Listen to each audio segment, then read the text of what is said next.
السلام علیکم۔ حیدرآباد میں ایک بار پھر صحابہ کی شان میں گستاخی پر شدید کشیدگی اور تصادم، ایک دوسرے پر پتھراؤ، پولیس کی سرپرستی میں فائرنگ کی گئی۔ کیا آپ حالات حاضرہ سے آگاہی حاصل کرنا چاہتے ہیں؟ خبر کے پیچھے چھپے اصل حقائق جاننا چاہتے ہیں تو ابھی سبسکرائب کیجئے جلمل پاکستان کو اور ساتھ ہی گھنٹی کے نشان پر کلک کر دیں۔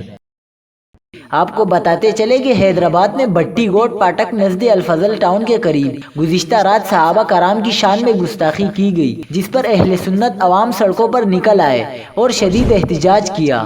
دو مذہبی گروپوں میں تصادم کی اطلاع پر حیدرآباد کے تقریباً تمام تھانوں سے نفری طلب کر لی گئی۔ پولیس افسران سمیت بھاری نفری جائے وقوع پر پہنچ گئی، جس کے بعد مذاکرات ہوئے۔ پولیس اور رینجرز حکام نے واقعے کی FIR درج کرنے اور ملزمان کو گرفتار کرنے کی یقین دہانی کرائی، جس کے بعد احتجاج ختم کر دیا گیا۔